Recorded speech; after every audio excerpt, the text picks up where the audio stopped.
ಮೊನ್ನೆ ದಿವಸ ಅಂದರೆ ಕಳೆದ ವಾರ ಮತ್ತು 15 ದಿವಸಗಳ ಹಿಂದೆ ಈ ಒಂದು ಬೆಂಗಳೂರು ನಗರದಲ್ಲಿ ಎನ್ಫೋರ್ಸ್ಮೆಂಟನ್ನು ಸ್ಟಾರ್ಟ್ ಮಾಡಿದ್ದು. ಅದರಲ್ಲಿ ಒಂದು ಶಾಕಿಂಗ್ ನ್ಯೂಸ್ ಇವತ್ತು ಬೆಳಕಿಗೆ ಬಂದಿದೆ.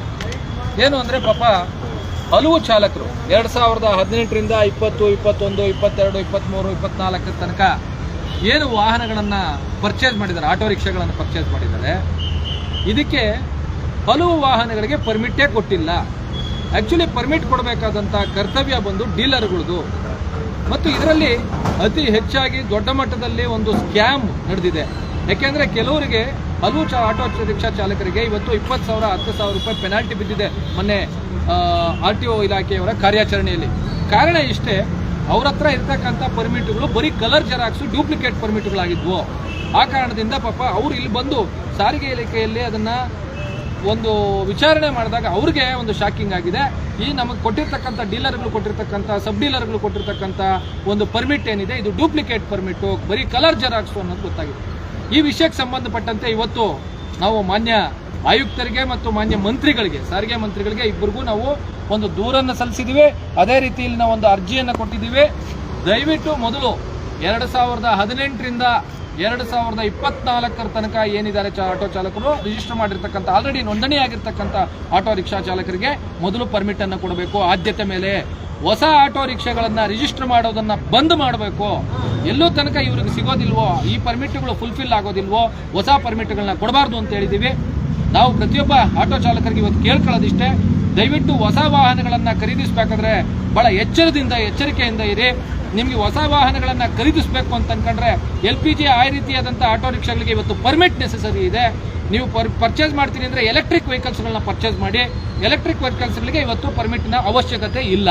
ಪರವಾನಗಿ ಖಾಲಿ ನೀವು ಅದಕ್ಕೇನು ಅಂತಂದರೆ ಈ ಪರ್ಮಿಟ್ ನೆಸೆಸಿಟಿ ಇಲ್ಲ, ಪರವಾನಗಿಯ ಫೀಸನ್ನು ಮಾತ್ರ ನೀವು ಕಟ್ಟಬೇಕಾಗುತ್ತೆ. ಅದು ಎಕ್ಸಮ್ಟೆಡ್ ಮಾಡಿದ್ದಾರೆ. ಆ ಕಾರಣದಿಂದ ನಿಮ್ಗೇನಾದರೂ ಪರ್ಚೇಸ್ ಮಾಡಲೇಬೇಕು ಅಂತ ಇರ್ತಕ್ಕಂಥ ಆಟೋ ರಿಕ್ಷಾ ಚಾಲಕರು ದಯವಿಟ್ಟು ಅದನ್ನು ಮಾತ್ರ ಮಾಡಿ. ಮತ್ತು ಹೊಸ ವಾಹನಗಳನ್ನು ಪರ್ಚೇಸ್ ಮಾಡ್ತೀರಿ ಅಂದರೆ ಮೊದಲು ನೀವು ಪರ್ಮಿಟ್ ಇದೆಯಾ, ಪರ್ಮಿಟನ್ನು ಆ ಡೀಲರ್ ಕೊಡಿಸ್ಕೊಡ್ತಾನ, ನೀವು ಮುಖ್ಯ ಡೀಲರ್ ಹತ್ರ ಇದ್ದೀರಾ, ಸಬ್ ಡೀಲರ್ಗಳ ಹತ್ರ ಇದ್ದೀರಾ, ಬ್ರೋಕರ್ಗಳ ಹತ್ರ ಇದ್ದೀರಾ ಅನ್ನೋದನ್ನು ಮೊದಲು ನೀವು ಗಮನಿಸಬೇಕು.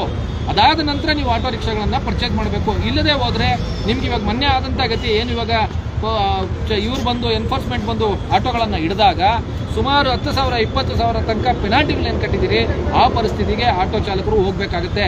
ದಯವಿಟ್ಟು ಇದನ್ನು ಅರ್ಥ ಮಾಡ್ಕೊಳ್ಳಿ. ಮತ್ತು ಎರಡನೇದಾಗಿ ಇವತ್ತು ನಾವು ಹೇಳಿದ್ದೀವಿ ಆಲ್ರೆಡಿ 2018ರಿಂದ Euro 2 ಆಗಿರ್ಬೋದು, Euro 1 Euro 2, Euro 4 ಮತ್ತು Euro 6 ವಾಹನಗಳಿಗೆ ಏನು ಸ್ಟಾಪ್ ಮಾಡಿದ್ದಾರೆ, ಇದನ್ನ ಕೊಡೋದನ್ನ ರಿಜಿಸ್ಟರ್ ಮಾಡೋದಕ್ಕೆ ಮತ್ತೆ ರಿನ್ಯೂ ಮಾಡೋದಕ್ಕೆ ಅದನ್ನು ಕೂಡ ಮಾಡ್ಕೊಡ್ಬೇಕು ಅಂತ ಹೇಳಿದ್ದೀವಿ. ಅದನ್ನು ಕೂಡ ಮಾನ್ಯ ಮಂತ್ರಿಗಳು ಹೇಳಿದ್ದಾರೆ. ನಾವು ಆಲ್ರೆಡಿ ಪ್ರೋಸೆಸ್ ಮಾಡಿದ್ದೀನಿ. ಕೆಲವು ದಿನಗಳಲ್ಲಿ ಅದು ನಿಮಗೆ ಇಂಪ್ಲಿಮೆಂಟ್ ಆಗುತ್ತೆ. Euro 4ಗೆ ಮತ್ತು Euro 6ಗೆ ಮತ್ತೆ ಇದನ್ನು ಮಾಡ್ಕೊಡೋದಕ್ಕೆ, ಎಫ್ಸಿನ್ ಕೊಡೋದಕ್ಕಾಗಿರ್ಬೋದು ಮತ್ತು ಪರ್ಮಿಷನ್ ಕೊಡೋದಕ್ಕಾಗಿರ್ಬೋದು ಸ್ಟಾರ್ಟ್ ಆಗುತ್ತೆ ಅಂತ ಹೇಳಿದ್ದಾರೆ. ಅದ್ರ ಮಧ್ಯದಲ್ಲಿ ನಾವು ಇವತ್ತು ಕೊಟ್ಟಿರ್ತಕ್ಕಂಥ ಅರ್ಜಿ ಇಷ್ಟೇ, ದಯವಿಟ್ಟು 2018ರಿಂದ 2024 ತನಕ ಏನಿದೆ ಆದ್ಯತೆ ಮೇಲೆ ಅವರಿಗೆ ಪರ್ಮಿಟ್ಗಳನ್ನ ಮೊದಲು ಇಶ್ಯೂ ಮಾಡಿ, ಹೊಸ ನೋಂದಣಿಗಳನ್ನು, ಹೊಸ ವಾಹನಗಳನ್ನು ರಿಜಿಸ್ಟರ್ ಮಾಡೋದು ಬಂದ್ ಮಾಡಿ ಅಂತ ಹೇಳಿದ್ದೀವಿ. ಅದರಿಂದ ಎಲ್ಲ ಚಾಲಕರು ಇದನ್ನು ಗಣನೆಗೆ ತಗೊಂಡು ಮೊದಲು ತಾವು ಯಾರ್ಯಾರ ಹತ್ರ ಪರ್ಮಿಟ್ಗಳಿಲ್ವೋ ಸಾರಿಗೆ ಇಲಾಖೆಗೆ ಬಂದು ಮೊದಲು ತಮ್ಮ ವಾಹನಗಳ RC ಬುಕ್ಕನ್ನು ಕೊಟ್ಟು ಮೊದಲು ಪರ್ಮಿಟ್ಗೆ ಅರ್ಜಿಗಳನ್ನು ಹಾಕ್ಕೊಳ್ಳಿ. ತಾವು ಅರ್ಜಿಗಳನ್ನು ಸಲ್ಲಿಸಿದ ಪಕ್ಷದಲ್ಲಿ ತಮಗೇನಾದರೂ ಅದಕ್ಕೆ ಅನಾನುಕೂಲವಾದರೆ ನಮ್ಮ ಸ್ನೇಹಿತಿ ಚಾಲಕರ ಅಸೋಸಿಯೇಷನ್ ಇದೆ, ಮತ್ತು ಉಳಿದಂತೆ ನಮ್ಮ ಶಬರಿನಾಥ್ ಇದ್ದಾರೆ, ಮತ್ತು ಇನ್ನೂ ಹಲವರು ಮಹಿಳಾ ಸಂಘದ ಪ್ರತಿಮಾ ಅವರು ಇದ್ದಾರೆ, ಇನ್ನೂ ಹಲವರು ಇದ್ದಾರೆ. ನಮ್ಮ ಒಕ್ಕೂಟದಲ್ಲಿರ್ತಕ್ಕಂಥ ಯಾರನ್ನು ತಾವು ಕಾಂಟ್ಯಾಕ್ಟ್ ಮಾಡಿದ್ರೆ ಕೂಡ ಒಕ್ಕೂಟದಲ್ಲಿರ್ತಕ್ಕಂಥ ಸಂಘಗಳು ನಿಮಗೆ ಬೆಂಬಲಕ್ಕೆ ನಿರುತ್ತೆ, ಪರ್ಮಿಟ್ ಅನ್ನು ತೆಗೆದುಕೊಡ್ಲಿಕ್ಕೆ ನಿಮಗೆ ಸಹಕಾರವನ್ನು ಕೊಡುತ್ತೆ. ನಮಸ್ಕಾರ ಎಲ್ಲ ಆತ್ಮೀಯ ಆಟೋ ಚಾಲಕರಿಗೆ. ತಮಗೆಲ್ಲ ಗೊತ್ತಿದೆ, ಕಳೆದ ಒಂದು ತಿಂಗಳಿಂದ ಏನು ರ್ಯಾಪಿಡೋ ಅನ್ನೋ ಒಂದು ಅನಧಿಕೃತ ಬೈಕ್ ಟ್ಯಾಕ್ಸಿಯನ್ನು ಹೈಕೋರ್ಟ್ ರದ್ದು ಮಾಡಿದ ನಂತರ ಸಾರಿಗೆ ಇಲಾಖೆ ಎನ್ಫೋರ್ಸ್ಮೆಂಟನ್ನು ಜಾರಿ ಮಾಡಿದ್ದ ಸಂದರ್ಭದಲ್ಲಿ ಸಾಕಷ್ಟು ಆಟೋ ಚಾಲಕರಿಗೆ ಪರ್ಮಿಟ್ ಇಲ್ಲ ಅಂತೇಳಿ, ಪರ್ಮಿಟ್ ಇಲ್ಲದೆ ವಾಹನ ಚಾಲನೆ ಮಾಡ್ತೀರ ಅಂತೇಳಿ ದಂಡಗಳನ್ನು ಹಾಕಿದ್ದಾರೆ. ಅದರ ಸಾಕಷ್ಟು ಮಾಹಿತಿಗಳು ನಾವು ಕಲೆ ಹಾಕಿದ್ದೀವಿ. ಶರ್ಮಾ ಸರ್ ಮುಖಾಂತರ ಇವತ್ತು ಮಾನ್ಯ ಸಾರಿಗೆ ಮಂತ್ರಿಗಳು ಮತ್ತು ಸಾರಿಗೆ ಆಯುಕ್ತರಿಗೆ ಮನವಿ ಮಾಡ್ಕೊಂಡಿದ್ದೀವಿ. ಈ ಕೂಡಲೇ ಹೊಸ ನೋಂದಣಿಯನ್ನು ತಡೆ ಹಿಡಿದು ಈ 2018ರಿಂದ 2024 ಯಾರ್ಯಾರು ಹಳೆಯ ವಾಹನಗಳನ್ನ ತಗೊಂಡಿದ್ದಾರೆ ಅವರಿಗೆ ಮೊದಲು ಆದ್ಯತೆ ನೀಡಿ ಅವರಿಗೆಲ್ಲ ರಹದಾರಿಗಳನ್ನು ನೀಡುವ ಮುಖಾಂತರ ಮೊದಲು ಅವರಿಗೆ ಭದ್ರತೆಯನ್ನು ನೀಡುವ ಮುಖಾಂತರ ಅವ್ರಿಗೆ ಒಳ್ಳೆಯದಾಗಬೇಕು. ತದನಂತರ ಏನು ಹೊಸ ವಾಹನಗಳು ತಗೊಂತಾರೆ ಅವರಿಗೆ ಕೊಡಬೇಕು ಅಂತೇಳಿ ಮನವಿ ಮಾಡ್ಕೊಂಡಿದ್ದೀವಿ. ಧನ್ಯವಾದ. ಸ್ನೇಹಿತರೆ ನಮಸ್ಕಾರ. ಏನು ಕಳೆದ ಒಂದು ತಿಂಗಳಿಂದ ನಡೀತಾ ಇರತಕ್ಕಂತಹ ವ್ಯವಸ್ಥೆ ಏನು ಆರ್ ಟಿ ಒ ಅಧಿಕಾರಿಗಳು ಗಾಡಿಗಳನ್ನು ಹಿಡಿದು ಡಾಕ್ಯುಮೆಂಟ್ರಿಗಳನ್ನ ಚೆಕ್ ಮಾಡಿಕೊಂಡು ವೆಹಿಕಲ್ಗಳನ್ನ ಸೀಸ್ ಮಾಡಿಸುವಂಥ ಕೆಲಸಗಳಾಗ್ತಾ ಇದೆ. ಸರಿಯಾಗಿ ಪರ್ಮಿಟ್ಗಳಿಲ್ದಲೆ ಅಥವಾ ಸರಿಯಾದಂಥ ದಾಖಲಾತಿಗಳು ಇಟ್ಕೊಳ್ಳಿರ್ತಕ್ಕಂಥ ವೆಹಿಕಲ್ಗಳನ್ನ ಸೀಸ್ಗಳನ್ನ ಮಾಡ್ತಾಯಿದ್ರು. ಇದರ ವಿಚಾರವಾಗಿ ಆಟೋ ಶೋರೂಮ್ಗಳಿಗೆ ಒಂದು ಮನವಿ ರೂಪದಲ್ಲಿ ನಾವು ಕೊಟ್ಟಿದ್ದೀವಿ. ಏನಂದರೆ ಹೊಸ ಗಾಡಿಗಳನ್ನು ನಿಲ್ಲಿಸಿ ಕೊಡುವಂಥದ್ದಾದರೆ ಸಂಪೂರ್ಣವಾದಂಥ ದಾಖಲಾತಿಗಳನ್ನು ನಿಮ್ಮ ಶೋರೂಮ್ಗಳ ಮುಖಾಂತರ ಕೊಡಬೇಕು ಅಂತೇಳಿ. ಎಲ್ಲೋ ಒಂದು ಕಡೆ ಇದನ್ನು ಶೋರೂಮ್ನವರು ಮತ್ತು ಕೆಲವು ಡೀಲರ್ಗಳು ಮೊಂಡತನ ತೋರಿಸಿ ನಮ್ಮನ್ನು ಏನೋ ಮಾಡ್ಕೊಳಕ್ಕಾಗೋದಿಲ್ಲ ಅನ್ನೋ ಒಂದು ಮನಸ್ಥಿತಿ ಇದೆಯಲ್ವಾ, ಅದನ್ನು ತೆಗಿಬೇಕು. ಯಾಕೆಂದರೆ ಕಾನೂನಿನ ಮುಂದೆ ಯಾವುದೇ ಆದಂಥ ಈ ರೀತಿ ಅನ್ಯಾಯ ನಡೀಲಿಕ್ಕೆ ಅವಕಾಶ ಇರೋದಿಲ್ಲ. ಸೊ ಅದಕ್ಕೆ ಯಾವ ರೀತಿ ಕೆಲಸ ಮಾಡಬೇಕು ಅದನ್ನು ಮಾಡ್ತೀವಿ ಅಂತಲೂ ಕೂಡ ತಿಳಿಸ್ಕೊಟ್ಟಿದ್ದೀವಿ. ಏನು ಮೊನ್ನೆ ಶೋರೂಮ್ಗೆ ಮೆಮೊರಂಡಮ್ನ ಕೊಟ್ಟಿದ್ವಿ. ಈಗ ಹೊಸ ಚಾರ್ಜಿಗಳು ಡೀಲರ್ ಆಫೀಸ್ಗಳ ಮುಂದೆ ನಿಂತ್ಕೊಂಡಿತ್ತು, ಅದೆಲ್ಲ ನಿಲ್ಲಬೇಕು ಅಂತ ಹೇಳಿದೆ, ನಿಂತಿದೆ. ಚಾಲೆಂಜ್ ಆಗ್ತವ್ರು ಯಾರೂ ಇಲ್ಲ, ಅಥವಾ ಮಾಡಲೇಬೇಕು ಅಂತ ಮಾಡ್ತೀನಿ ಅಂತ ಹೇಳಿ ತೊಡೆ ತಟ್ಟವ್ರು ಇವತ್ತು ಅಡ್ರೆಸ್ಗಿಲ್ಲ. ಅದೇ ರೀತಿ ಇನ್ನು ಮುಂದೆ ಹೊಸ ಗಾಡಿಗಳನ್ನ ತಗೋಬೇಕು ಅಂತಂದರೆ 1000 ಬಾರಿ ಯೋಚನೆ ಮಾಡಿ. ಯಾಕೆ ಅಂತಂದರೆ ಯಾವುದೇ ರೀತಿಯಾದಂಥ ಪರ್ಮಿಟ್ನ ಸಿಗೋದಿಲ್ಲ ಹೊಸ ಗಾಡಿಗಳನ್ನ ತೊಗೊಳ್ತಕ್ಕಂಥವ್ರಿಗೆ. ಈಗ ಹೋಗಿ ನೀವು ಯಾವುದೋ ಶೋರೂಮಲ್ಲಿ ತೊಗೊಂಡ್ರು ಕೂಡ ಅಂತ ಅವ್ರಿಗೂ ಕೂಡ ಪರ್ಮಿಟ್ ಸಿಗೋದಿಲ್ಲ. ಅಥವಾ ಯಾವುದೇ ಡೀಲರ್ ಆಫೀಸ್ಗಳಿಗೆ ಹೋದ್ರು ಎಂಥ ದೊಡ್ಡ ಸಂಘಟನೆ ಲೀಡ್ರ್ ನಾನು ಕೊಡಿಸ್ತೀನಿ ಅಂತಂದ್ರೂ ಅದಕ್ಕೆ ಅವಕಾಶ ಇರೋದಿಲ್ಲ. ದಯವಿಟ್ಟು ಅರ್ಥ ಮಾಡ್ಕೊಳ್ಳಿ.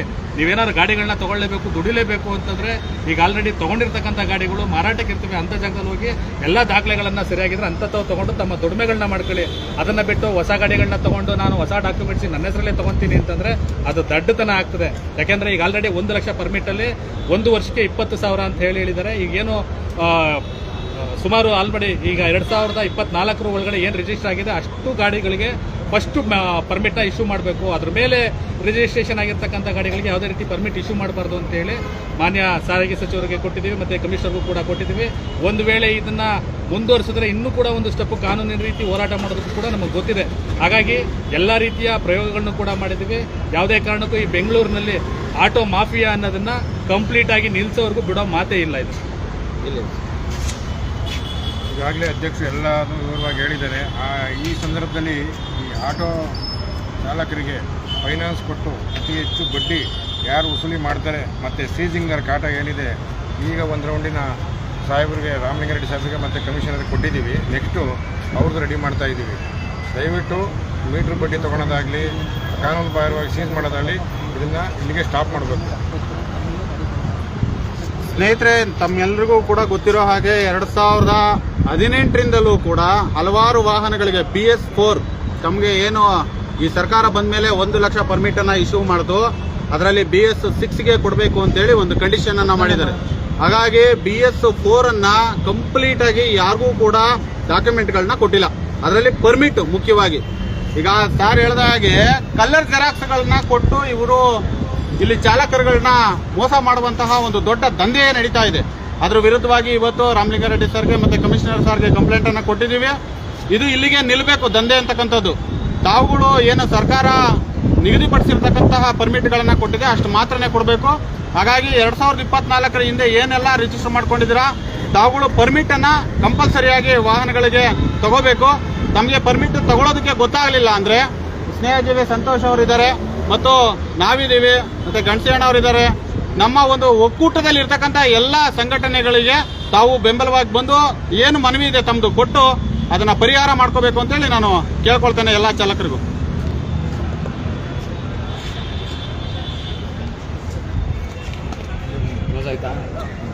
ಏನ್ರಿ ಅಧ್ಯಕ್ಷರ